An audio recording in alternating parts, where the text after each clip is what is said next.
Je vous propose que nous commencions notre audition. Mes chers collègues, je vous souhaite la bienvenue. On est moins nombreux que ce matin. Bon, enfin, c'est une audition un peu convoquée à la dernière minute. Et donc, je souhaite la bienvenue aux représentants des organisations syndicales, des entités de l'audiovisuel public. Alors, avec Monsieur Renaud Bernard, délégué syndical et coordonnateur de groupe France Télévisions pour Force Ouvrière. Bonjour. Monsieur Renaud Dalmar, délégué syndical central pour la CFDT de Radio France. Monsieur Soufiane Erami, délégué syndical pour la CFTC à France Média Monde. Et Madame Soraya Morvan-Smith, secrétaire générale pour le SNJ-CGT à France Média Monde aussi. Donc d'abord, je tiens à vous remercier très chaleureusement et sincèrement pour vous être rendu disponible. C'est vrai qu'on a convoqué cette audition sur proposition d'ailleurs de nos collègues de la LFI, et on l'a fait dans le cadre extrêmement contraint de la mise en place de cette commission spéciale qui a été installée il y a 2 jours, qui aura une durée de vie assez brève, puisque le texte sur lequel nous sommes appelés à nous prononcer sur le fond passera dans l'hémicycle le 19 novembre. Donc c'est vraiment très, très, très, très resserré. Mais il nous a semblé intéressant, suite donc à la proposition de nos collègues, à monsieur le rapporteur, à moi-même, de vous entendre, d'échanger avec vous sur la situation de l'audiovisuel public, qui est dans une période d'incertitude assez forte sur beaucoup de tableaux. Mais là, le sujet de la commission spéciale, on sait que c'est un contexte avec plusieurs niveaux d'incertitude, mais le sujet de la commission spéciale, c'est vraiment bel et bien celui des modalités de financement. Et nous souhaitions pouvoir vous entendre sur cette question. Alors, en vous remerciant aussi d'avoir accepté des modalités d'audition un peu particulières, il est de tradition, quand des auditions avec les organisations syndicales sont organisées, et tous les collègues le font à chaque fois qu'il y a un sujet audiovisuel public, il est de tradition qu'on fasse une table ronde par entité, ce qui nécessite donc 5-6 réunions. Là, c'était totalement impossible, donc on vous a demandé, et je vous remercie de l'avoir accepté et de vous être organisé pour que ça soit possible, d'avoir un représentant par organisation syndicale, et que vous puissiez peut-être compléter s'il y a des spécificités liées à telle ou telle entité, telle ou telle entreprise, nous le préciser par écrit, ou vos collègues nous le précisent par écrit. Donc je ne serai pas plus longue. Donc nous sommes dans cette commission assez nombreux et nombreux à soutenir de manière très, très forte notre audiovisuel public, à vouloir le préserver, le renforcer. Là, il s'agit bien de le renforcer ou de le préserver, plutôt d'ailleurs, avec une proposition de loi organique pour mettre fin à cette incertitude sur les modalités de financement. Je me permettrai aussi, avant de vous céder la parole, de vous remercier, et à travers vous, l'ensemble des personnels qui agissent au quotidien pour la qualité du service public de l'audiovisuel, qui est reconnu très largement dans notre pays. Les Françaises et les Français lui font confiance. Et qui est reconnu aussi à l'international. Donc je vous laisse la parole pour un propos liminaire de 5 minutes par organisation syndicale, et puis après nous passerons aux échanges avec le rapporteur, puis avec les membres de la commission. Alors, est-ce que vous avez un ordre Allez, on va le faire dans cet ordre-là, et voilà. Monsieur Bernard, je vous en prie, allez-y.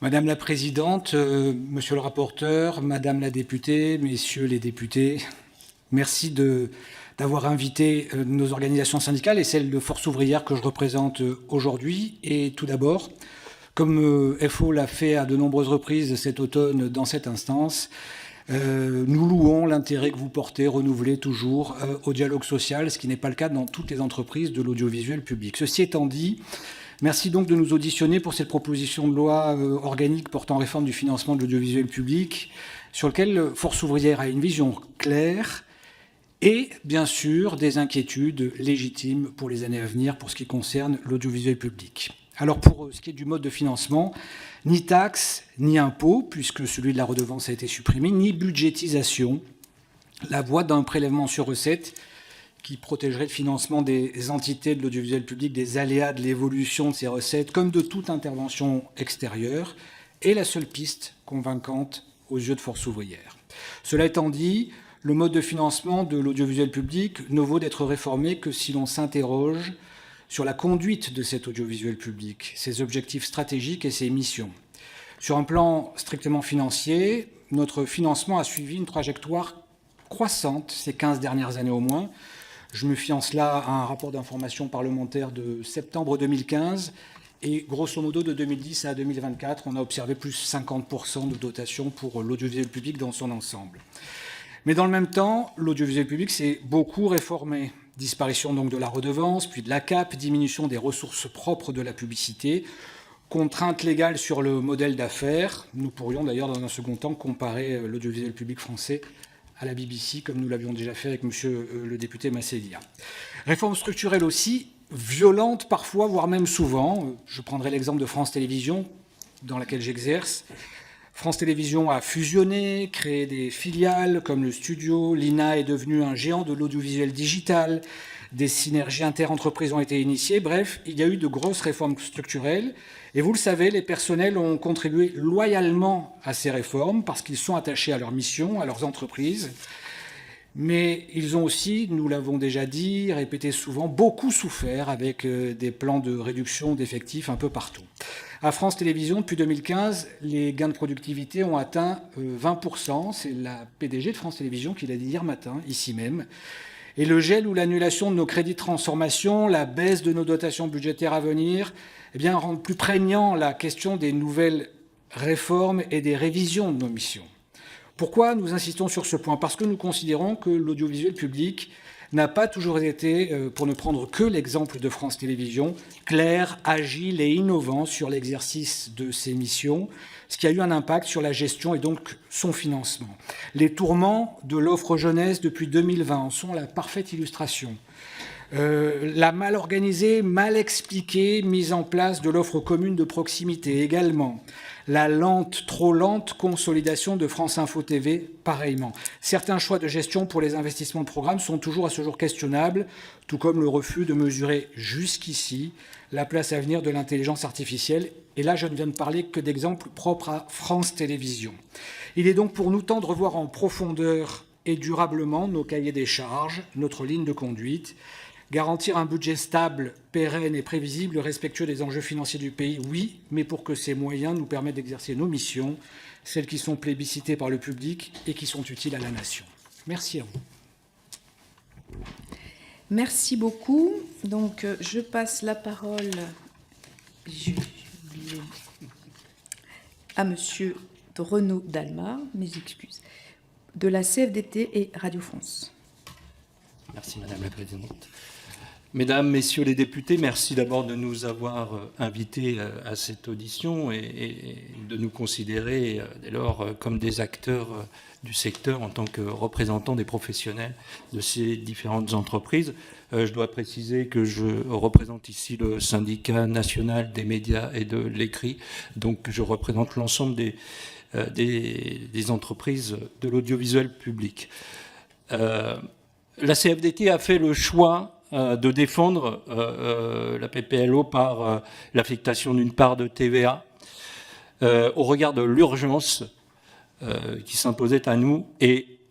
Mais c'est un choix par défaut, c'est un pis-aller, pour ne pas se retrouver budgétisé.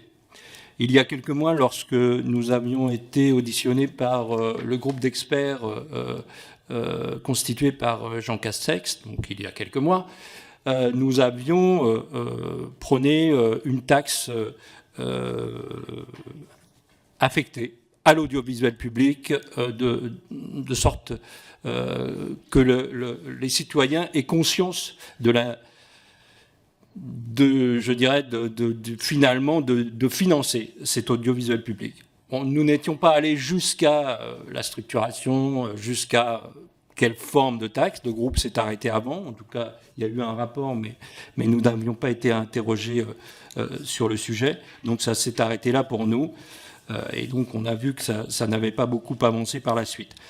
Le risque de la budgétisation, pour nous, il y a deux risques. D'abord, bien entendu, la perte d'indépendance, et je crois que tout le monde en est d'accord, et il me semble que le vote et les débats au Sénat ont bien montré qu'il y avait un vrai risque de perte d'indépendance des entreprises de l'audiovisuel, quelles qu'elles soient, en cas de budgétisation. Et puis le deuxième risque, c'était finalement, où c'est le gel de crédit très aléatoire et à tout moment de l'année, qui empêcherait ces entreprises d'envisager une stratégie, même pas une stratégie d'une année, et donc qui les empêcherait presque de fonctionner au regard des enjeux de l'audiovisuel aujourd'hui, notamment dans le numérique.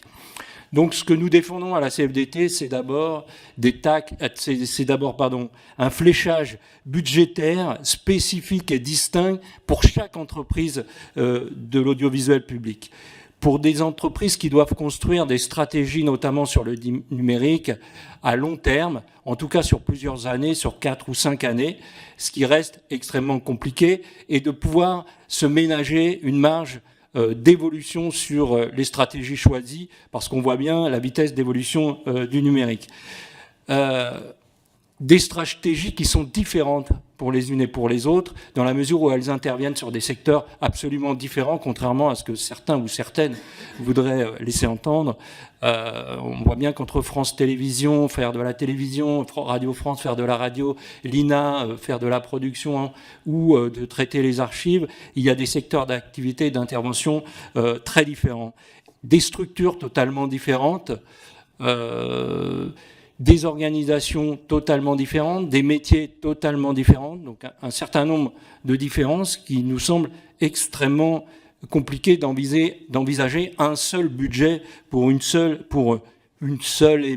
entreprise qui serait un regroupement de plusieurs entreprises qui agiraient sur des secteurs différents. Vous comprenez bien ici que, contrairement à ce que dit la ministre, nous ne sommes pas favorables à la fusion, j'y reviendrai. Je veux dire par là que nous avons entendu la ministre de la Culture lors de son audition devant la Commission des affaires culturelles du Sénat nous expliquer qu'il fallait faire dépendre la PPLO d'un éventuel ou d'une éventuelle réforme de la gouvernance. Nous ne comprenons pas pourquoi. Quel rapport entre les deux sujets ? Il n'y a absolument aucun rapport pour nous entre les deux sujets. Mais surtout, comme représentant, vous aviez coupé le chronomètre.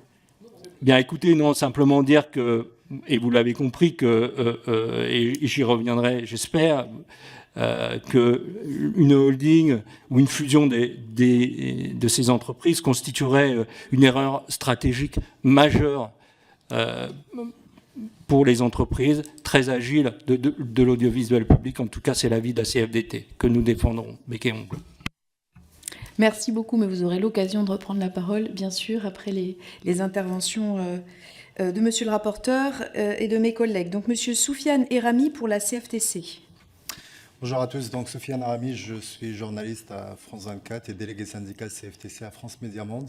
D'abord, je voulais remercier l'ensemble des députés qui composent cette commission spéciale qui aura pour objectif d'examiner le mode de financement qui a été adopté jusque-là par le Sénat, donc la proposition de loi organique. On a dû nous organiser nous-mêmes un peu dans l'urgence en raison de la couverture des élections américaines qui nous a un peu mobilisés en interne. Mais je suis conscient que vous aussi, vous travaillez dans l'urgence. Nous en sommes tout à fait conscients. En ce qui concerne la CFTC, notre position est tout à fait claire là-dessus. L'adoption du Sénat, ça a été reçu par notre organisation syndicale, par une bonne partie du personnel de France Média Monde, en tout cas, et par le secteur, comme un véritable soulagement. Parce que nous sommes conscients que les conséquences de la dissolution nous ont mis dans une impasse, c'est parfaitement bien placé aussi pour le savoir. Donc, en raison du calendrier contraint, le fait d'avoir échappé, en tout cas pour le moment, à l'option de la budgétisation, pour nous, c'est un grand soulagement parce qu'on ne peut pas se permettre, dans une démocratie comme la nôtre, de dépendre demain au bon vouloir d'un appareil exécutif et vous n'êtes pas sans savoir que la démocratie vacille, hein, pas seulement en France, mais un peu partout dans le monde. Donc je pense qu'il faut quand même insister là-dessus. Hein. La démocratie n'est pas un acquis définitif, il faut toujours se battre et faire en sorte qu'on puisse préserver. C'est encore peut-être plus vrai pour l'audiovisuel public qui, pour moi, un rempart.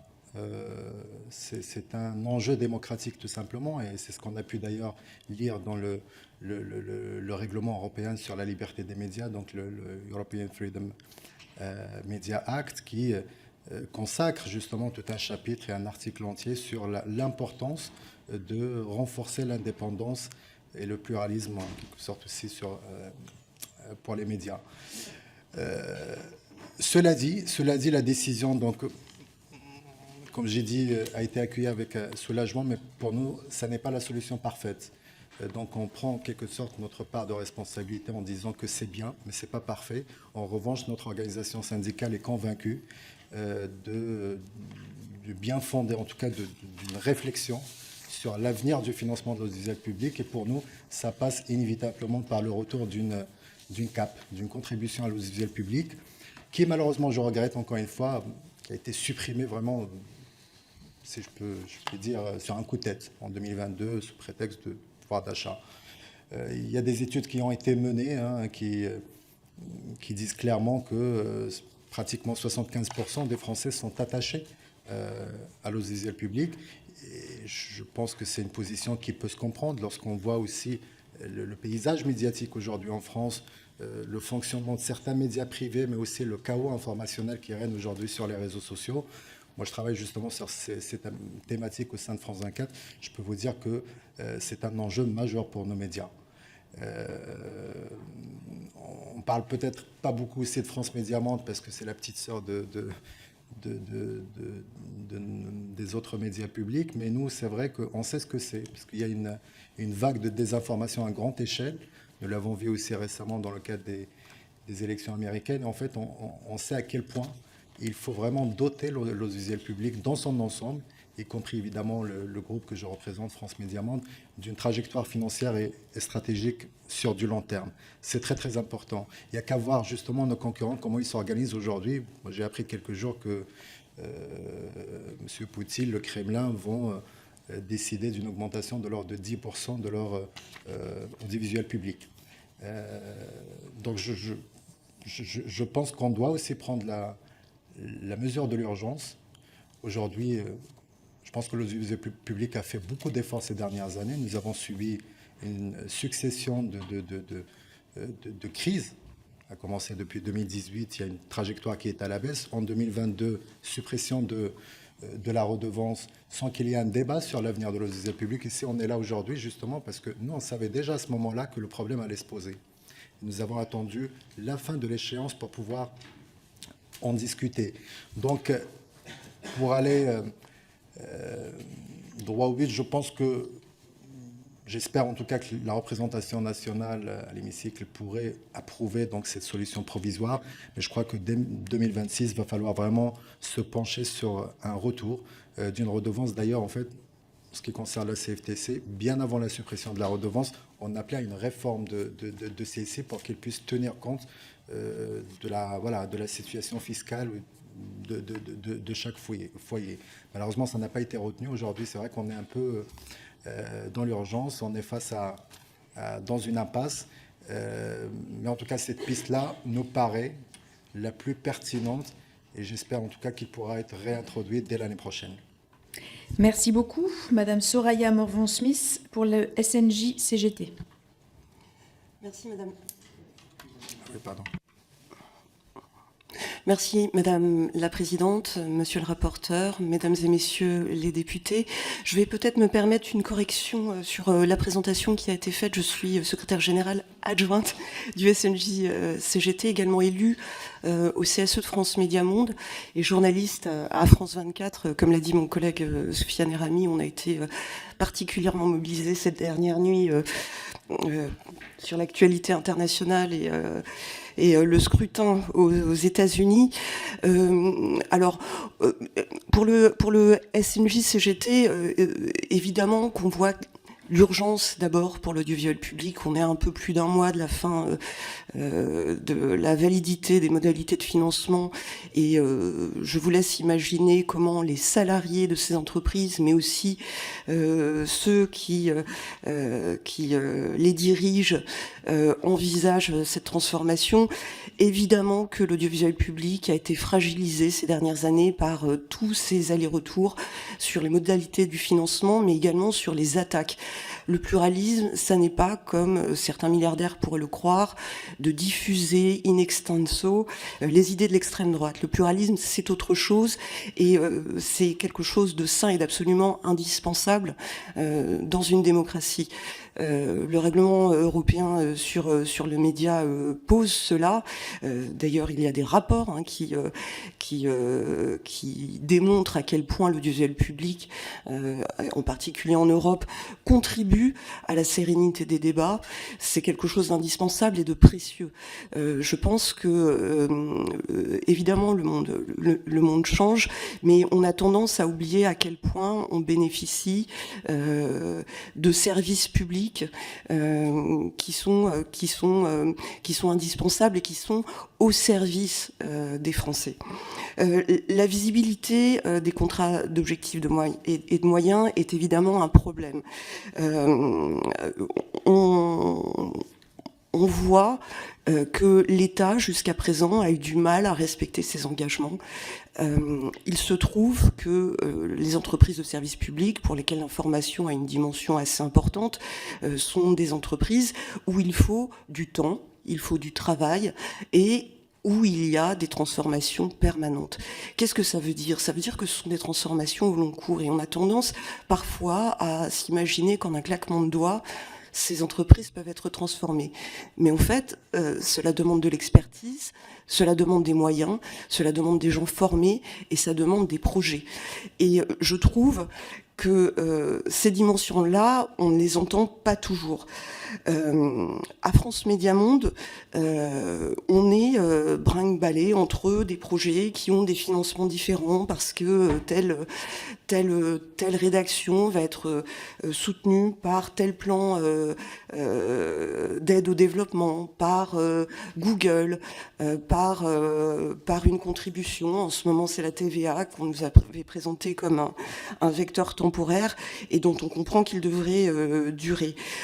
Nous ne sommes pas certains, au sein du SNJ-CGT et de la CGT, de la pertinence de l'usage de la TVA, même si dans les conditions d'urgence actuelles, il nous paraît indispensable de trouver une solution. Mais nous ne la voyons pas comme une solution à long terme. Je vais peut-être dire un mot de France Média Monde, où il y a une réduction de voilure, où il y a eu des transformations assez radicales qui sont faites et qui ont été en réalité des réformes de productivité. Il y a eu des réductions de voilure, il y a eu des réductions de lieux de diffusion. Et si les missions ont été étendues, les moyens n'ont pas forcément suivi. Et cela pose un problème à la fois d'envergure de l'information à l'international telle que portée par la France, mais ça pose une question de crédibilité. Et cette crédibilité, quand elle est mise en jeu, et notamment sur le numérique, eh bien, elle impacte notre capacité à faire notre travail correctement, mais aussi à être entendu et à diffuser en fait une information avec des considérations déontologiques, avec une rédaction qui considère que l'indépendance est un des socles de son travail et c'est une valeur qui est de plus en plus remise en question en France et ailleurs. Et cela a des conséquences, y compris pour les correspondants. Aujourd'hui, être un correspondant en Afrique et être vu comme un média d'État, c'est un problème, mais cela va jusqu'à menacer leur sécurité.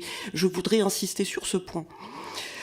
C'est aussi une difficulté dans notre capacité à être diffusé dans certains pays parce que, ça a été le cas en Allemagne récemment, pour une FM, c'était à Berlin, s'est posé la question de la possibilité de la maintenir parce que le financement n'était pas assez indépendant.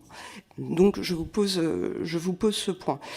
Les contrats d'objectifs et de moyens sont peu fiables, ont des trajectoires inquiétantes, et d'autant plus que, alors c'est très vrai pour France Médias Monde, mais en règle générale dans l'audiovisuel public, puisqu'il y a énormément de masse salariale pour faire ce travail, et que les marges d'ajustement, en fait, elles se constituent là. Ça veut dire qu'on va perdre des moyens humain, ça veut dire que socialement cela va être très très difficile. Moi je voudrais juste rappeler que l'information a un prix et que les entreprises n'ont pas ménagé leurs efforts pour suivre les transformations qui leur étaient demandées. La CGT réclame un audiovisuel public fort, financé et protégé. Il y a une menace sur la sérénité des débats, il y a une menace sur la fiabilité des informations, et l'audiovisuel public se doit d'être exemplaire. Il a un rôle fondamental, notamment dans le secteur de l'information, mais aussi un peu plus loin, dans le secteur de la culture également, où l'audiovisuel public représente littéralement des dizaines de milliers d'emplois. Un mot sur la TVA, qui est sans doute l'impôt le plus injuste possible. Si vous pouviez conclure et vous rebondirez sur les questions. Donc allez-y sur la TVA et puis après je vais passer la parole au rapporteur. Merci. L'argument selon lequel la TVA est moins payée par les personnes pauvres nous a fait sourire, et nous avons été évidemment sensibles aux travaux de Sylvie Robert au Sénat. Donc les économies ont été réalisées. Le terme de gouvernance, c'est un terme qui est très à la mode et qui, à notre sens, n'est pas lié aux questions de financement.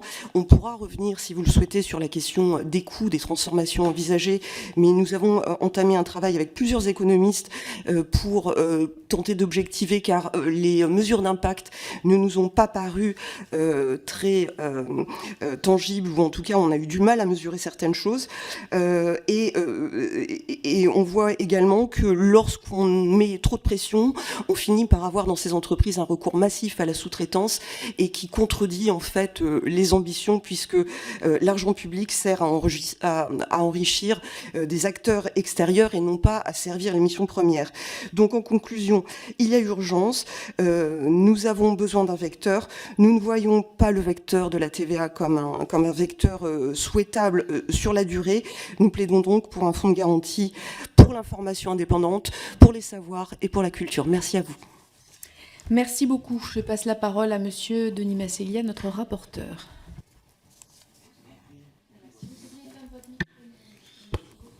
Merci Madame la Présidente. Un grand merci à l'ensemble des personnes qui sont intervenues précédemment, parce que on vous a invité il n'y a pas longtemps et j'imagine que vous avez dû revoir votre agenda en toute urgence. C'est pas forcément facile, et en plus c'est sur un sujet qui est extrêmement important, donc un grand merci d'avoir pris le temps d'être disponible et de préparer l'échange d'aujourd'hui. J'ai que 2 questions, et finalement mes questions vont être extrêmement courtes, mais elles vont être la conclusion d'un propos liminaire peut-être un peu plus long, parce que j'ai 5 minutes, il me reste 4 minutes 30, et mes questions, je pense qu'en 20 secondes il pourra le faire, donc il me reste 4 minutes 10 pour dire ce que je pense. Déjà, dans un premier temps, sur la redevance qui a été supprimée en premier en 2022. Alors, je comprends votre position qui est de dire il fallait la garder. J'ai voté pour la supprimer, et si demain c'est à refaire, je le referai. Pourquoi ? Parce que c'était quelque part un impôt qui pouvait être considéré comme injuste. On demandait à tous les Français, quels qu'ils soient, à l'exception de quelques cas particuliers, de payer 138 € quand ils étaient en métropole et 88 € quand ils étaient en Outre-mer. C'était d'ailleurs aussi un impôt qui était quelque part injuste, c'est-à-dire que celui qui avait une télévision mais qui ne regardait jamais l'audiovisuel public, on lui demandait de payer 138 €, celui qui passait son temps à écouter la radio publique et à regarder les médias publics sur son smartphone ne payait pas. Donc on pourra toujours se poser cette question-là, même si on peut se dire que tout le monde doit le payer potentiellement, quelle que soit sa consommation. Mais il y avait, dans les échanges que j'avais avec les habitants dans ma circonscription, une question qu'on peut considérer comme légitime, qui mérite le débat sur la nécessité ou pas, ou la volonté ou pas, de participer au financement de l'audiovisuel public. Et puis rappeler aussi que cette redevance, elle avait un coût administratif élevé. Du moment où on a supprimé la taxe d'habitation, il y avait environ 300 salariés qui étaient employés à superviser le recouvrement et de lutter contre la fraude, justement. Et à un moment donné où on cherche à faire une simplification administrative, on pouvait s'interroger sur le coût nécessaire pour pouvoir recouvrir cet impôt. Ça, c'était mon premier propos concernant la redevance. Mon deuxième propos, il est sur l'échange qu'on a. J'entends beaucoup dire « oui, mais vous parlez de TVA, TVA, TVA ». Et il est vrai qu'aujourd'hui, tel que ça a été construit en 2023-2024, c'était une fraction de la TVA. La PPLO, telle qu'elle est construite aujourd'hui, n'a pas le mot TVA. Et c'est, je pense, extrêmement important de le dire. C'est un montant déterminé d'une imposition de toute nature. Alors, oui, on ne va pas non plus tourner autour du pot. Ça sera probablement en 2025 la TVA. Mais la loi est la loi. Quand on l'écrit, ça donne l'opportunité demain de choisir tout autre dispositif. Éventuellement, ça a été une question qu'on a posée au budget, ça peut être la CVAE. On pourra toujours se poser la question du lien, mais il a la possibilité d'aller avoir cette imposition de toute nature, de déterminer quelle cela pourrait être. Et c'est vraiment un point sur lequel je vais être précis dans les échanges qu'on a, parce que, certes, on parle beaucoup de la TVA, mais c'est l'écriture telle qu'elle est construite ou proposée aujourd'hui est différente. Il me reste donc 1 minute 23 pour poser mes questions. J'ai donc encore un peu de large pour raconter ce que j'ai envie. Vous dire que je comprends et je soutiens aujourd'hui l'audiovisuel public dans la difficulté dans laquelle il est. Ce que je veux dire, c'est qu'on est aujourd'hui le 7 novembre et vous ne savez pas, à l'heure où on parle, quel sera le budget de l'audiovisuel public dans 1 mois et demi et quelle sera la manière dont sera financé l'audiovisuel public dans 1 mois et demi. Vous ne savez pas si ça sera une budgétisation, un montant de TVA, un PSR ou tout autre dispositif. Et je peux comprendre que tant pour la direction, d'une part, pour construire un budget et une stratégie, que pour l'ensemble des salariés, d'autre part, cette situation inconfortable est source d'angoisse. Et j'ai eu le propos ce matin, et je le réitère cet après-midi, l'échange qu'on a, c'est vraiment sur cette proposition de loi organique, mais on devra avoir un débat, je l'espère, sur comment on assure un financement périn, et surtout comment on assure une visibilité sur les financements. Le politique doit choisir s'il doit augmenter les budgets, les baisser ou autre. Ça, c'est le choix du politique. Mais vous permettre à vous, l'audiovisuel public, d'avoir une visibilité pour mettre en place une stratégie, un fonctionnement, me semble être une obligation que nous devons nous donner collectivement.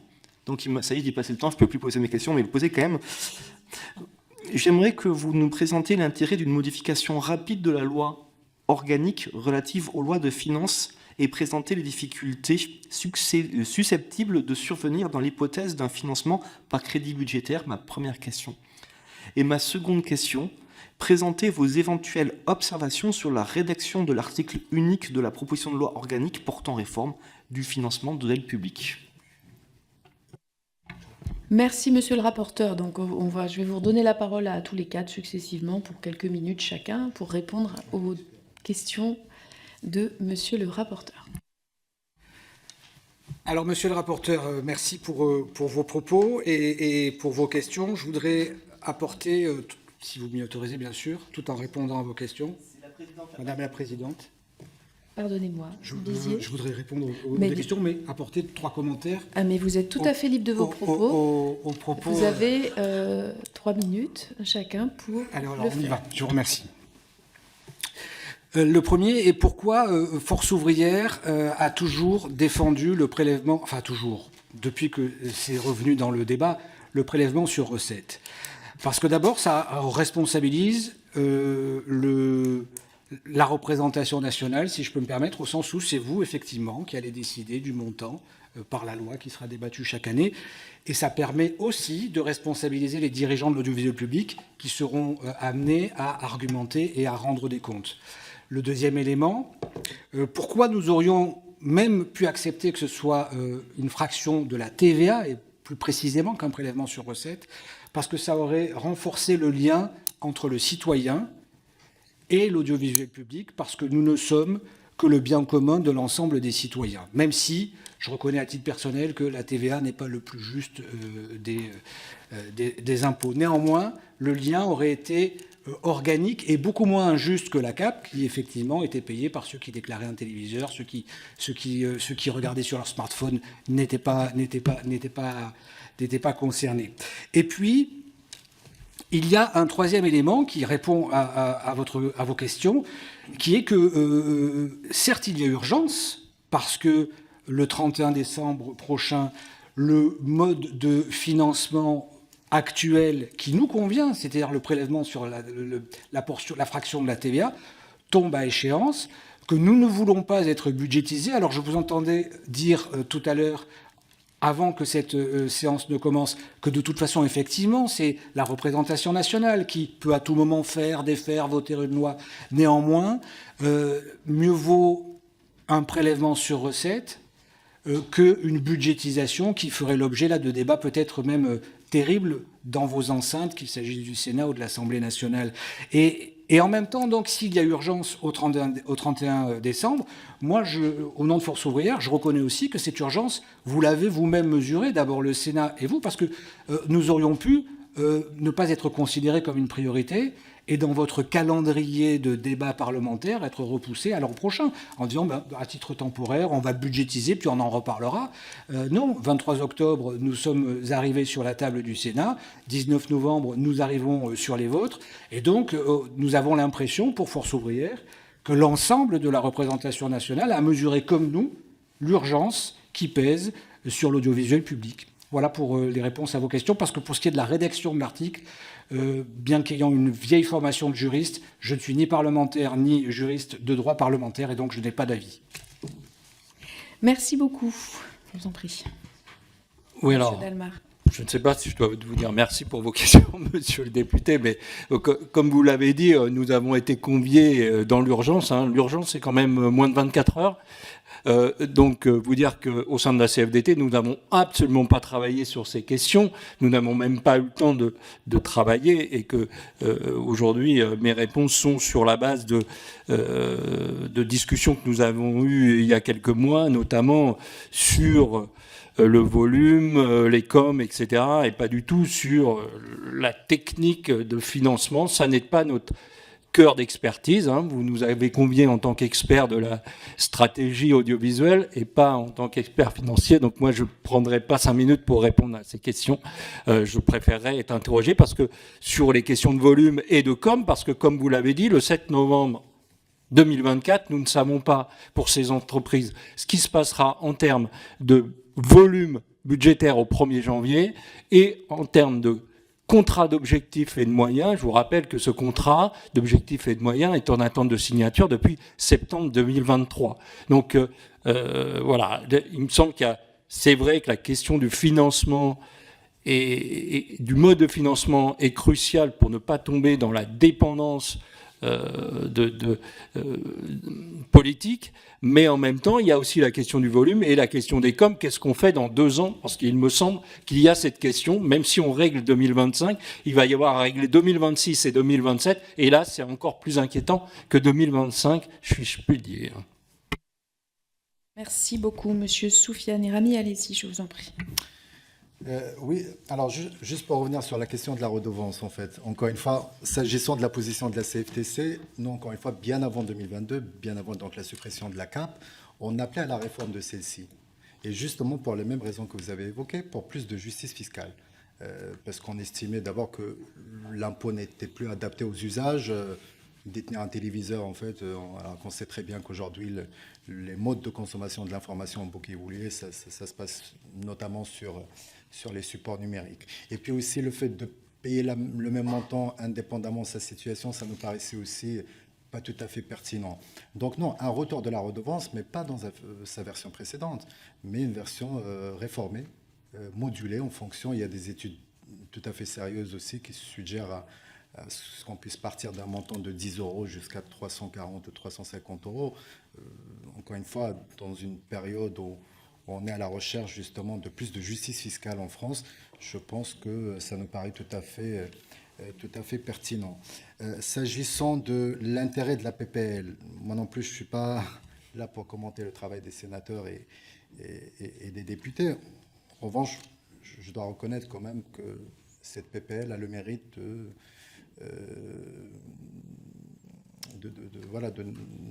ne laisser finalement échapper à cette impasse qui est la budgétisation. Pour France Médias Monde, c'est très clair. Une budgétisation à partir du 1er janvier 2025. Ma collègue Soraya l'a souligné tout à l'heure, notre radio RFI perd sa fréquence à Berlin. Pourquoi? Parce que l'équivalent de l'Arcom en Allemagne, donc l'Arcom allemand, a déjà failli d'ailleurs suspendre la fréquence avec la suppression de la redevance, en estimant que les garanties d'indépendance n'étaient plus réunies. Donc clairement, budgétisation. Un autre critère très très important aussi, une autre menace, c'est que, moi je peux vous dire que je suis beaucoup ce que font les médias internationaux, que ce soit dans le monde arabe, aux portes de l'Europe, aux États-Unis. Je peux vous dire que demain, les ennemis de nos intérêts, de notre démocratie et aussi de l'audiovisuel public extérieur n'hésiteront pas une seconde à entretenir délibérément la confusion entre médias d'État et médias publics. On sait très bien évidemment qu'il y a une grosse différence entre les deux. Par ailleurs, le fait de financer l'audiovisuel public, y compris France Médias Monde, par le budget de l'État, ça veut dire que demain, on risque aussi d'avoir des comptes sur les réseaux sociaux avec une étiquette médias d'État. En termes d'image, c'est désastreux. Encore une fois, il y a déjà malheureusement un climat de défiance croissant envers les médias. Si aujourd'hui on donne un peu cette possibilité à nos détracteurs finalement de leur donner un peu, de nourrir davantage leur fake news et leurs fantasmes vis-à-vis de la France et son audiovisuel public, je pense que ça serait en tout cas une erreur irréversible. C'est pour ça, encore une fois, sur la PPL, je pense que c'est une solution d'urgence. Et encore une fois, je plaide, notre syndicat, la CFTC, on plaide pour un retour d'une redevance réformée et plus juste fiscalement. Madame Morvan-Smith pour le SNJ-CGT. Merci. Pour revenir sur la contribution à l'audiovisuel public, on est bien d'accord qu'elle était obsolète. La question, c'est pourquoi adosser une contribution à l'audiovisuel public à des usages qui sont par définition changeants. Je pense que ça se pose. Et pourquoi l'avoir retirée sans aucun début de réflexion sur la façon de continuer à financer l'audiovisuel public? On continue à s'interroger. Nous, on pense que la budgétisation est évidemment un risque pour la stabilité du financement. On a besoin d'une évolution qui soit dynamique et on a besoin de protection. Et on ne les voit pas là. Dans un contexte politique changeant et potentiellement illibéral, on a besoin de modalités qui protègent nos contenus et qui protègent l'indépendance et le fonctionnement des rédactions. On s'est posé la question aussi dans le cadre du PSR, est-ce que c'est pas un moyen aussi de limiter la visibilité des dépenses? Est-ce que c'est pas un moyen politiquement de dire bah non, c'est prélevé avant, donc ça n'est pas un coût, on a dépensé moins. Est-ce que ça c'est une réalité? C'est une question que j'aurais aimé vous poser. Donc la PPLO, évidemment qu'elle est bienvenue, avec cette urgence vitale pour tous les groupes, toutes les entreprises de l'audiovisuel public. Il n'en reste pas moins que pour nous, le principe d'une contribution nouvelle, réfléchie pour l'information indépendante, pour les savoirs et la culture, serait une modalité idéale. C'est aussi surtout un choix politique que d'assumer ce service qui est fait aux Français. Je vous remercie. Je vais maintenant passer la parole aux différents représentants et représentantes des groupes politiques qui le souhaitent. Donc pour le Rassemblement national, Monsieur Bruno Clavet, pour 2 minutes. Merci. Madame la Présidente. Dans un premier temps, je souhaiterais réagir à vos propos sur votre couplet sur la démocratie, sur le rempart que serait le service public de l'audiovisuel. Il suffit de regarder la couverture des élections américaines, couverture totalement biaisée, même caricaturale. Vous dites par ailleurs que 75% des Français sont attachés à l'audiovisuel public. Certes, ils sont attachés à un audiovisuel public, mais pas à cet audiovisuel public via lequel vous tentez d'imposer une vision du monde fantasmée et qui sert la soupe à l'extrême gauche. Vous érigez en rempart contre le danger d'une extrême droite qui n'existe pas, pour en réalité vous donner une raison d'exister et pour justifier les 3,2 milliards d'euros que vous coûtez aux Français. Par vos interventions, vous venez clairement de montrer qu'il y a bien un parti pris et aucun pluralisme. Et non, la démocratie n'est pas en danger, mais elle sera en danger si des personnes comme vous ne respectent pas et n'acceptent pas le choix des électeurs, qu'ils soient américains ou français d'ailleurs. Et pour terminer, Monsieur Érami, vous avez évoqué, comme certains députés, un retour d'ailleurs de la redevance télé, supprimée en 2022. Vous êtes donc favorable à la taxation des Français qui sont déjà étranglés par une fiscalité toujours plus forte, pour servir une idéologie clairement rejetée par une majorité des Français lors des dernières élections. Le Rassemblement national s'y opposera totalement, et j'ai envie de vous dire, vivement la privatisation. Merci beaucoup. Alors, ensuite, pour la LFI-NFP, Aurélien Saint-Toul, pour 2 minutes. Merci Madame la Présidente, merci Madame, merci Messieurs. Évidemment, je ne vais pas m'excuser des propos d'un de mes collègues parce que, mais je voulais simplement vous assurer que, bon, voilà. En tout cas, j'ai allez-y pour 2 minutes. de vous assurer que, pour la plupart de nos collègues, nous sommes tous ici attachés au service public par-delà les sensibilités. Je suis d'autant plus heureux de vous avoir parmi nous que c'est à l'instigation de mon groupe que finalement cette audition a pu s'organiser rapidement. Et je vous remercie de vous être libérés. Au fond, 2 sujets dominent la discussion. Le premier, celui de la budgétisation. Il y a un certain consensus autour de cette idée qu'il faut l'écarter, mis à part à l'extrême droite, puisque de toute façon, ils ne tiennent pas à la vie du service public. Et puis, la question de l'urgence. Sur cette question de l'urgence, je veux dire 2 choses. La première est qu'elle ne sort pas de nulle part. Elle a été choisie ou construite. Elle a été voulue par, à minima, le gouvernement précédent, qui s'est donné la possibilité de remettre au lendemain sans cesse, qui a décidé d'en finir avec la redevance sans avoir de plan B, ou alors en ayant un plan B, mais en cherchant à ne pas le mettre en œuvre avant d'avoir obtenu la fusion des entreprises de l'audiovisuel public. Nous n'en sommes pas dupes, et c'est de cela dont il est aujourd'hui question. Notre situation d'urgence, elle vient de là. C'est la raison pour laquelle nous n'écartons pas la possibilité de voter cette PPLO. Néanmoins, et c'est plutôt l'explication de notre position que je veux faire devant vous, néanmoins, nous considérons qu'il existe un chemin d'après lequel une nouvelle version de la PPLO, instaurant une redevance progressive, pourrait être votée, à charge pour le gouvernement de faire le nécessaire rapidement, avant le 31 décembre, et de mettre en œuvre un PLFR, donc une loi rectificative, afin d'implémenter au plus vite cette ressource claire, efficace et juste. Voilà la logique dans laquelle aujourd'hui nous évoluons, et voilà, je suis content d'avoir l'occasion de vous l'expliquer de vive voix. Merci. Pour le groupe socialiste et apparenté, Emmanuel Grégoire. Merci Madame la Présidente. Mesdames et Messieurs, d'abord excusez-nous. Comme vous le savez, on est dans des conditions un peu rocambolesques. On doit courir d'une salle à l'autre et je regrette de ne pas avoir entendu toutes les interventions, mais j'en ai compris l'esprit. C'est très bien qu'on intervienne les uns après les autres. Je ne reviendrai pas sur l'intervention insultante et je crois qu'il ne faut pas du tout la banaliser qui vient d'être faite par notre collègue du Rassemblement national parce que l'outrance du propos mérite en soi quand même qu'on y revienne. Enfin, on n'a pas de temps à perdre. Mais il faudra quand même y revenir.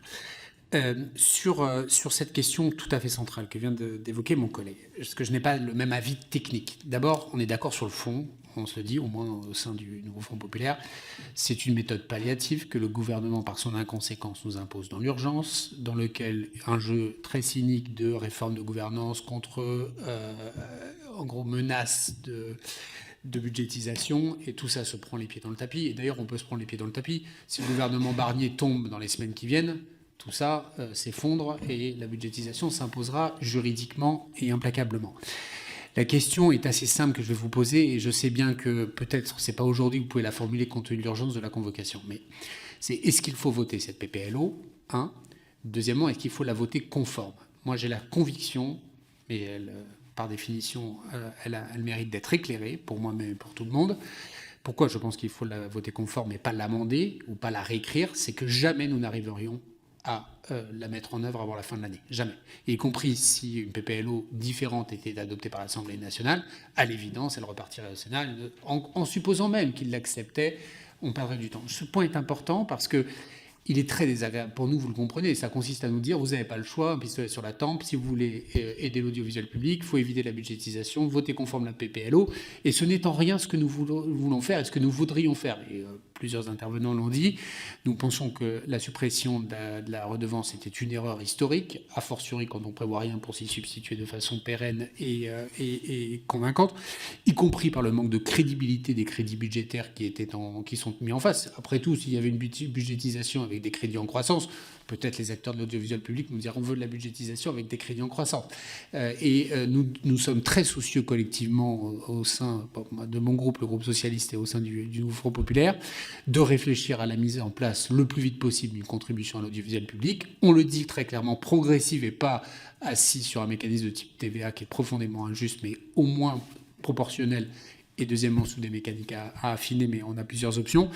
Mais on a besoin de votre avis. Est-ce que voter conforme ou pas, que ce soit aujourd'hui ou plus tard, mais est-ce que nous avons une marge de manœuvre pour amender la PPLO, ou est-ce qu'on doit la voter? Est-ce que vous, représentants des salariés, souhaitez que nous la votions conforme? C'est une question d'urgence, puisque c'est la semaine prochaine sous votre contrôle, Madame la Présidente, le 19 novembre. Voilà. 13 pour la commission et 19 novembre en hémicycle. Monsieur Emmanuel Duplessis pour le groupe écologiste et social. Oui, bonjour à tous. Merci Madame la Présidente. Merci de vous être rendu très rapidement disponible. Globalement, le groupe écologiste partage vos analyses sur la nécessité d'un financement périn et qui garantisse l'indépendance, que la solution qui est proposée par le gouvernement n'est que palliative. Je peux partager aussi peut-être l'idée qu'on est dos au mur et qu'il faudra sans doute mieux adopter telle quelle la version du Sénat, bien qu'imparfaite. Je crois aussi qu'il est possible de trouver une nouvelle redevance qui soit basée sur une assiette et une base plus juste que celle de la TVA ou de l'ancienne contribution. Ma question ne va pas porter sur le financement du coût, même s'il est déterminant pour assurer l'indépendance, il est malheureusement pas suffisant. Et donc vous, en tant que représentant des agents du service public, quels seraient pour vous les leviers pour contribuer à assurer encore plus et toujours plus l'indépendance des rédactions, le libre travail et la capacité des agents du service public audiovisuel à être en mesure de respecter pleinement leur déontologie dans un contexte où on le voit, les forces de la désinformation sont fortes, où la concurrence non, mais les pressions internationales notamment toujours sur ce point de vue de la désinformation sont fortes, et où une partie de la représentation nationale peut être assez déconnectée des réalités et du fond des débats politiques et publics. Voilà, pour résumer, quel autre levier que la question du financement pour garantir l'indépendance des médias et la capacité à travailler dans les meilleures conditions. Une question large que j'accepterais qu'elle ne soit répondue que juste par des leviers et pas par des développements. Non. Merci. Merci beaucoup. Monsieur Louis Boyard. Merci Madame la Présidente. Je vous présente à nouveau les excuses de la représentation nationale pour comportement calamiteux de notre collègue. Je présente aussi des excuses au vu de la situation dans laquelle vous vous trouvez, parce que finalement vous n'avez pas le choix. Il y a eu la suppression de la redevance, ensuite il y a eu la dissolution, et dans votre propos liminaire, monsieur le rapporteur, j'ai le sentiment que vous ne dites pas de qui est la responsabilité. Et donc là, du coup, on se retrouve à avoir trois lignes politiques. On a celle de monsieur le rapporteur, qui est respectable et qui doit être entendue dans la représentation nationale, mais qui est la ligne qui est celle plus ou moins du gouvernement. la posture en tout cas. Vous avez ensuite une autre ligne qui est celle de dire bah écoutez, il faut absolument, on a le pistolet sur la tempe, il faut absolument le voter parce que sinon c'est le chaos.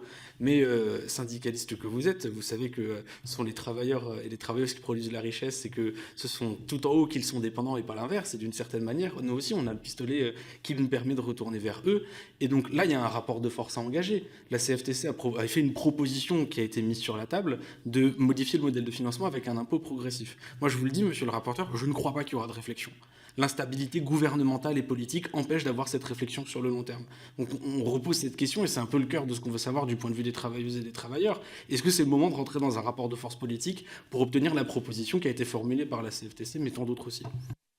Merci beaucoup. Alors, je vous invite à répondre à l'intégralité des questions ou des attaques qui vous ont été faites, parce que même si Monsieur Clavet a jeté une boule puante et puis a fait le choix de partir, cette audition est filmée, elle reste disponible et je pense qu'il est absolument indispensable que celles et ceux qui voudraient la suivre puissent entendre les réponses que vous pourriez avoir envie de lui formuler. Je vous laisse la parole. Allez-y, dans le même ordre.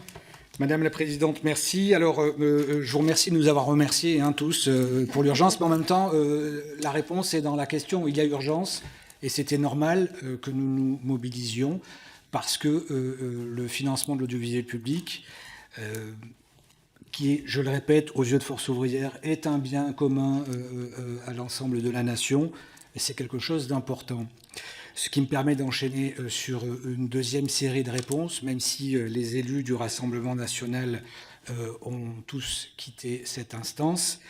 Il n'y a pas de cooptation idéologique à l'intérieur de l'audiovisuel public. L'audiovisuel public n'est pas une cohorte monocouleur. Il y a des débats et c'est à l'intérieur de l'audiovisuel public que l'on retrouve toute la richesse de la société française.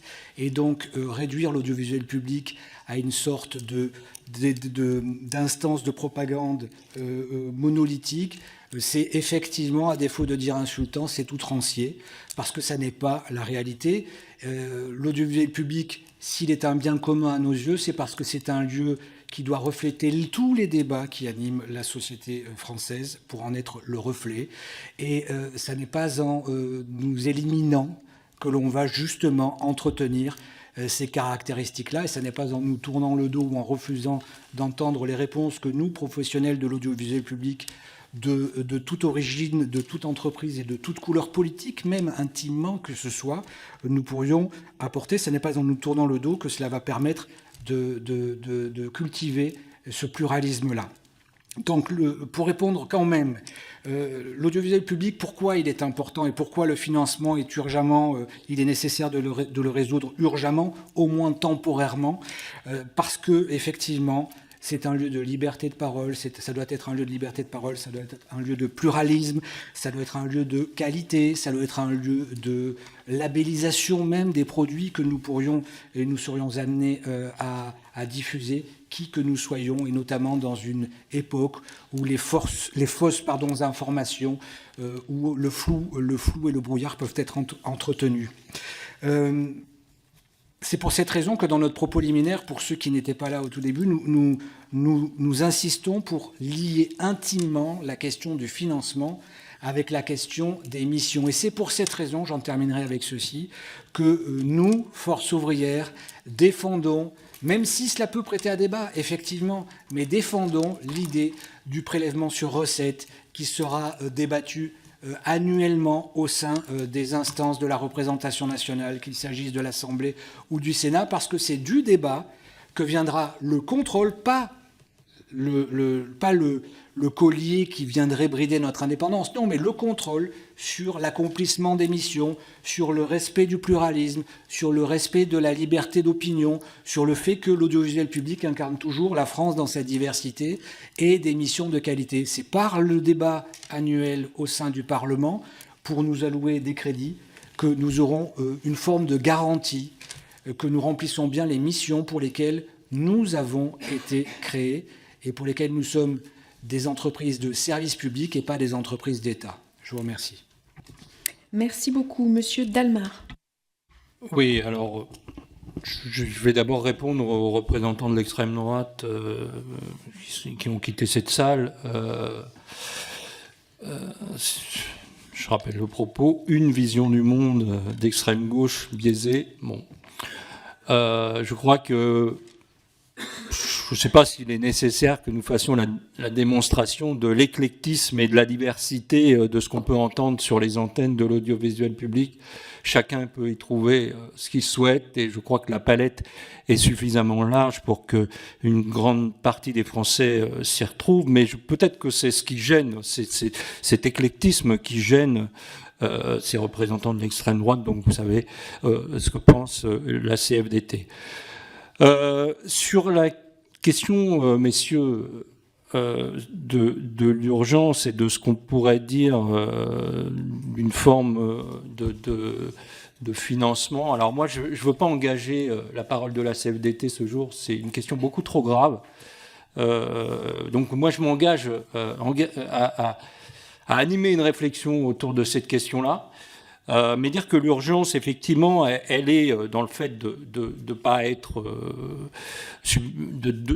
budgétisé, pardon, comme on a pu l'exposer en début de séance. Mais l'autre chose, l'urgence, c'est aussi de ne pas créer une opportunité pour jouer avec l'audiovisuel public, parce que comme on a pu le connaître au mois de mai, par exemple, et je rappelais dans mon intervention cette forme de chantage qu'il y avait à faire dépendre le vote de cette PPLO d'une éventuelle transformation de la gouvernance, deux sujets qui n'ont absolument rien à voir. Et si vous nous interrogiez sur ces questions-là, on pourrait développer ce qu'on a eu l'occasion de développer dans les différentes auditions et au mois de mai sur cette aberration que serait une fusion de ces entreprises, une absurdité stratégique qui, bien évidemment, déstabiliserait les entreprises. Et je crois que c'est ça notre inquiétude à tous, c'est tout élément qui pourrait nous déstabiliser. Parce que effectivement, on est toujours sur un fil. Je voudrais simplement rappeler quand même qu'on parle beaucoup d'indépendance de l'information, mais que l'audiovisuel public, ce n'est pas que de l'information, notamment pour Radio France. Alors, je n'ai pas développé de propos spécifiques à Radio France, mais rappeler que l'information à Radio France, c'est simplement 1/5 de l'activité de Radio France, d'information. Il y a 3 formations musicales, il y a du spectacle vivant, c'est 1/4 de l'activité de Radio France, il y a de la production de fiction, il y a des magazines de toutes sortes sur toutes les antennes, France Musique, France Culture, FIP, France Inter, bref, je ne vais pas développer là, mais il n'y a pas que l'indépendance de l'information, de l'actualité, il y a l'indépendance également de magazines culturels, ne pas dépendre des différentes formes de promotion et d'une économie d'échelle de certaines structures culturelles. Donc voilà, quand on parle d'indépendance, c'est important de ne pas parler que de l'information. Voilà. Je crois que j'en ai terminé. Voilà. Mais en tout cas, on va engager cette réflexion sur un mode de financement au plus haut niveau de la CFDT, parce que bien entendu, tout ce que je dis là engage la CFDT, il n'y a qu'une CFDT. Merci beaucoup. Je vous en prie, Monsieur Érami. Merci, Madame la députée. Pardon. Ah oui, pardon. Je pense que vaut mieux que je ne revienne pas trop longtemps sur l'attaque qui a été dirigée contre moi. D'abord, à titre personnel, je crois que Monsieur le député s'est lourdement trompé, parce que moi, je ne travaille pas à France Télévisions. Je travaille d'abord à France Médias Monde, et je pense que la couverture dont il faisait référence, il parlait de France Télévisions. France Télévisions, par ailleurs, si je peux apporter un petit commentaire, j'ai regardé la veille des élections américaines un reportage qui mettait en valeur justement le vote à la fois pro-Harris et pro-Trump. Donc ça montre bien évidemment qu'il n'y a aucun problème de pluralisme sur les médias publics, que ça soit France Télévisions, Radio France. En tout cas, je peux vous le garantir à 100%, s'agissant de France Médias Monde, notre impartialité, notre rigueur journalistique est reconnue mondialement. Je pense que le commentaire émanait plutôt d'un agenda politique et idéologique. Nous, on n'est pas là pour ça. Donc je trouve tout simplement regrettable qu'on puisse manquer de respect à la délégation qui est la nôtre. Mais ce n'est pas important. Malheureusement, je crois qu'on a parfois l'habitude. En tout cas, ce que je constate, c'est que les ennemis de l'audiovisuel public souvent ont des problèmes aussi avec la démocratie, donc mais bon, sans vouloir détailler mon propos. Pour répondre juste en fait à la question de monsieur le député en fait Aurélien Saint-Toul, moi je veux bien qu'on puisse revenir à une redevance réformée dès cette année, mais j'ai cru comprendre que le calendrier est tellement contraint que ce n'est pas possible, et ça rejoint les propos de monsieur le député en fait Emmanuel Grégoire. Donc on estime en fait dans l'urgence, pourquoi pas, parce qu'on est conscient vraiment des dégâts irréversibles de la budgétisation. Donc si on peut prendre une demi-solution en attendant, allons-y. Et on prend aussi notre part de responsabilité, mais je renouvelle encore une fois mon appel à une réflexion. Monsieur le député Boyard, il a tout à fait raison, il y a aussi une situation politique instable qui empêche la réflexion sur tant de sujets. Et ça l'est aussi pour l'audiovisuel public, mais je pense que ce débat est nécessaire. Sur la question qui nous a été posée également sur les ingérences, est-ce qu'il faut voter la PPLO? Ça, encore une fois, monsieur le député, je pense que ce n'est pas à nous de répondre à cette question. C'est le travail des parlementaires. En tout cas, je pense, enfin, je l'espère vivement que le 19 novembre, l'hémicycle pourrait vraiment nous apporter des garanties, ne serait-ce que provisoires. Encore une fois, on verra pour l'année prochaine. Sur les ingérences étrangères, la question, effectivement, est assez vague, mais moi, je me souviens de ce que disait le règlement européen sur la liberté des médias, c'est que la première atteinte à l'indépendance des médias réside dans les difficultés économiques. Et on le voit aujourd'hui, en fait. Je pense que ces problèmes de financement pourraient fragiliser aussi notre indépendance. Donc, moi, c'est là où j'ai envie vraiment de mettre l'accent sur cette question de financement, parce que je sais que, voilà, quand on n'a pas les moyens, on peut être tenté. Et ça n'est pas le cas aujourd'hui. J'entends certains dire que oui, non, mais ça n'arrivera jamais, on est en France. Mais comme je le disais tout à l'heure, voilà, personne n'est à l'abri. Il peut y avoir effectivement des ingérences politiques, étrangères aussi. Mais à partir du moment où on règle cette problématique de financement, je pense aussi qu'on peut compter sur la déontologie et le sérieux de nos journalistes, qui font encore une fois, et je le dis, un travail remarquable et de manière tout à fait professionnelle. Je rappelle aussi que dans notre pays, il y a un régulateur qui s'appelle l'ARCOM. Il est là aussi pour veiller à ce que les médias puissent assurer leur travail avec un respect du pluralisme. Je pense avoir répondu à toutes les questions, peut-être. Merci. J'en ai oublié. Merci beaucoup. Madame Morvan-Smith.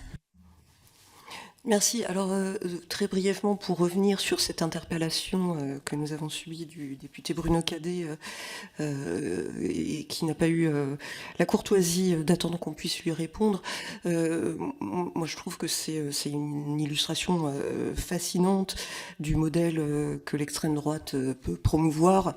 Je sais qu'ils revendiquent à corps et à cri une privatisation, mais leur vision est tout à fait instrumentale.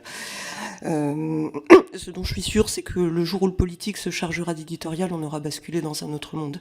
Et c'est pour cela que l'audiovisuel public doit être protégé. Sur les questions de chemin, de version, de la redevance progressive, je crains ne pas avoir la réponse, puisque se pose la question de la faisabilité, et je crois que vous êtes mieux placé que nous pour répondre sur ce point. Vote conforme ou pas, la question du calendrier, donc on ne la maîtrise pas. L'indépendance, monsieur Duplessis, vous avez posé cette question de comment, outre le budget, trouver des éléments d'indépendance. J'ai le sentiment que sur la durée des COM, il y a déjà des mécanismes qui existent ailleurs en Europe. Les contrats d'objectifs et moyens qui durent 8 ou 10 ans sont une possibilité. Ça a permis à la BBC d'avoir une forme de résilience quand elle était attaquée par certains groupes politiques. C'est peut-être une piste de réflexion. L'autonomie éditoriale, normalement, c'est un acquis dans une rédaction. La question, c'est qui se mêle des questions éditoriales, et il est évident que ça ne peut pas être une histoire de quelqu'un d'autre que de journalistes. Est-ce qu'il y a des démarches à engager sur la gouvernance, etc. Pour le moment, moi, je me méfie énormément de mots creux. On a très peu parlé de projets pour l'audiovisuel public quand il s'agissait de contenu, de ce qu'on pouvait apporter. Jusqu'à présent, les réformes ont plutôt abouti au contraire à un recul du contenu, à des fermetures de journaux, la disparition du Soir 3, la mutualisation de certains journaux entre la radio et la télévision, avec des formules qui sont pas toujours très heureuses. Je pense notamment à la radio filmée. Et quand on réduit des contenus, on a ensuite une perte d'audience. C'est mécanique. Bah oui, parce que le public, il sait ce qu'on lui apporte. Et quand on lui apporte du contenu original, bah il est au rendez-vous. On ne peut pas ensuite faire le procès de l'audiovisuel public qui perdrait en audience quand en réalité on a déconstruit, démantelé ce qu'il pouvait être en mesure de proposer. On fait aussi assez peu appel aux chercheurs et au public dans les instances représentatives au sein des entreprises de services publics. C'est peut-être aussi une piste à explorer. Et pour répondre à monsieur le député Boyard, bien sûr qu'un rapport de force est engagé. Oui, il y a un projet de droit d'alerte économique. Oui, il faut qu'il y ait une mobilisation. Et cette mobilisation, elle ne peut se limiter aux syndicats et aux salariés. Il y a eu aussi des pétitions. Je crois savoir qu'une autre se prépare. Je voudrais juste rappeler quand même une chose, c'est qu'en France, on dépense à peu près 62 € par an pour l'audiovisuel public. Au Royaume-Uni, c'est 120 €. En Allemagne, 121 €. C'est un choix. La BBC, c'est plus de 400 millions d'euros. Qu'en France Média Monde, c'est un peu moins de 300. Merci infiniment. Juste quelques mots pour vous rappeler deux éléments et après je vous donnerai la parole, monsieur le rapporteur. D'abord, première chose, il a été dit que nous n'avions qu'une possibilité, c'est le vote de la PPLO le 19 novembre, afin d'assurer et de garantir que la budgétisation ne soit pas mise en œuvre dans le projet de loi de finances 2025. C'est factuellement faux. Nous avons actuellement un débat sur le projet de loi de finances en première partie où il y a des amendements, notamment un que j'ai rédigé, qui recrée une nouvelle redevance, car je rejoins le rapporteur sur son analyse de la précédente redevance qui était, il est vrai, obsolète, mais il aurait été nettement préférable, et nous l'avons fait dès juillet 2022, de la remplacer par un dispositif qui à la fois garantisse l'indépendance de l'audiovisuel, mais aussi repositionne son financement sur une base juste. Ça a été rejeté par le gouvernement. Mais en tout état de cause, là, il y a des amendements qui sont en cours de discussion. Malheureusement, on peut prévoir, si le gouvernement prend les mêmes dispositions qu'il l'a fait pour le PLFSS, que le débat n'aille pas à son terme et que donc le texte budgétaire soit envoyé au Sénat sans que nous ayons pu en débattre. Moi, j'espère toujours qu'il ne prendra pas cette responsabilité que de couper le robinet de la discussion parlementaire, que nous aurons le week-end où nous pourrons éventuellement, si nous, en toute souveraineté au sein du Parlement, décider de la mise en œuvre de cette redevance qui permettrait de rendre inutile la proposition de loi organique telle qu'elle est débattue. Si malheureusement, ce n'est pas le cas, que nous ne pouvons pas faire adopter cette redevance, alors il est clair que l'adoption de la PPLO revêtira les formes d'une garantie qu'il sera, à mon sens, très intéressant d'avoir. Avoir cette garantie qui, de par le bouleversement du calendrier depuis juin, a déjoué les plans de la ministre de la Culture et de la majorité sénatoriale qui s'étaient mis de concert pour exiger que nous votions la fusion, la holding, avant, qui avait fait une sorte de chantage, c'est fusion, holding, en avril ou en mai.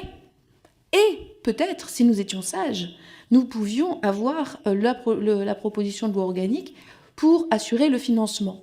L'histoire a déjoué ce plan, puisque matériellement, la ministre de la Culture, qui a essayé d'obtenir un créneau pour faire repasser la fusion avant, ne l'a pas obtenu. Et donc, nous avons quand même, finalement, et nous en sommes, en tout cas pour ma part, et je crois que nous sommes ici nombreux à le partager, déjouer cette forme d'injonction de l'Assemblée nationale à adopter la fusion avant d'adopter la débudgétisation. Donc nous pouvons, là, dès le 19 novembre, si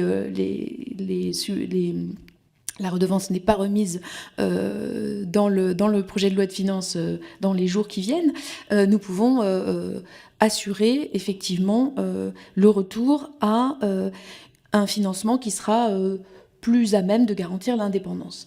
Après, nul dispositif, le plus élaboré soit-il, ne pourra nous prémunir et prémunir les Françaises et les Français, et prémunir les entités de l'audiovisuel public d'une volonté politique qui est clairement exprimée par le représentant du Rassemblement national pour détruire l'audiovisuel public. Privatiser l'audiovisuel public, c'est le détruire. Donc ça, je crois qu'on aura du mal à trouver un quelconque dispositif juridique quand on a une volonté politique aussi brutale qui s'exprime si elle accédait aux responsabilités. Donc, monsieur le rapporteur, pour un mot également de conclusion avant que je ne lève la séance. Merci Madame la Présidente. Merci de me laisser reprendre la parole. Je me joins à tous mes collègues. Je crois que la démocratie, c'est l'expression d'opinions différentes et variées. Je crois qu'on n'est pas tous d'accord dans cette salle. Et je pense que c'est même bien qu'on ne soit pas tous d'accord, sinon on s'ennuierait rapidement. Mais je crois qu'on peut l'exprimer avec respect.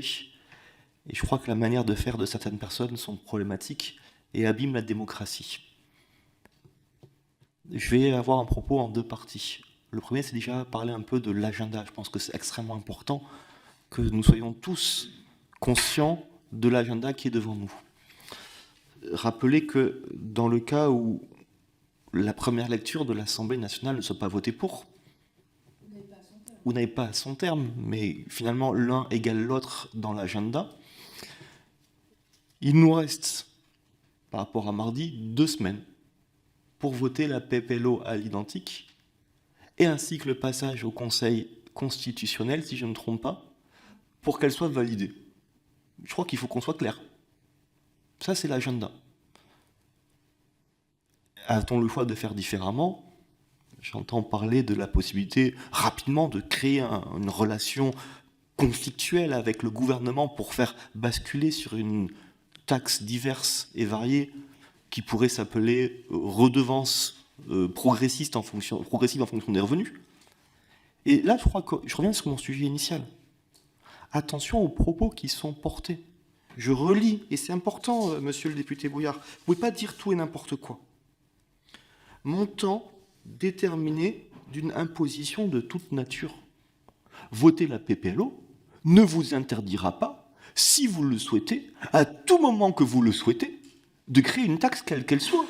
Moi, j'attends avec impatience la proposition de loi de la France insoumise pour le retour d'une redevance.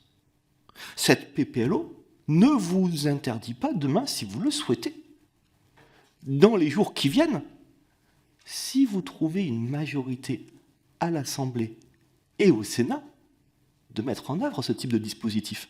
Mais la réalité, c'est que vous le savez. À l'heure où on se parle, le 7 novembre 2024, il n'y a pas de majorité pour vous soutenir à l'Assemblée nationale sur ce sujet-là, mais prouvez-moi le contraire, déposez la proposition de loi. Et il n'y a pas de majorité au Sénat qui est capable de mettre en œuvre ce que vous le souhaitez. Et je crois qu'à un moment donné, il faut dire les choses. Est-ce qu'aujourd'hui, on vous interdit de le faire ? La réponse est non. Vous pouvez le faire à tout moment, mais la démocratie nécessite un vote qui doit être majoritaire. Et en fait, je ne voterai pas pour. Bien, alors, nous aurons tous ces débats en commission le 13, puisque nous aurons le débat entre nous pour que chacun puisse déterminer son vote, déposer des amendements autant qu'il le juge nécessaire et déterminer son vote. En tout cas, je voulais remercier encore une fois très chaleureusement les représentants des organisations syndicales qui ont bien voulu s'organiser pour être là quasiment du jour au lendemain, même pas quasiment, du jour au lendemain. Remercier aussi les administrateurs en charge parce qu'ils ont aussi organisé tout ça immédiatement et je les en remercie. Donc pour que nous puissions avoir cet échange qui nous semblait effectivement important d'avoir. Donc je vous remercie encore une fois. Et donc la prochaine audition, c'est un peu baroque, c'est les délais dans lesquels nous sommes parce que le délai d'amendement, je vous le rappelle, est demain à 17h. Donc nous entendrons la direction générale des médias et de l'information le 12, donc après le dépôt d'amendement, mais bon, le 12 novembre à 18h, dans cette même salle, pour un échange avec donc le ministère de la Culture, qui clôturera nos auditions. Et puis nous aurons donc l'examen du rapport du collègue Masseglia mercredi à 15h. C'est bien ça ? C'est bien ça. Donc je lève la séance et je vous remercie infiniment, encore une fois. Merci.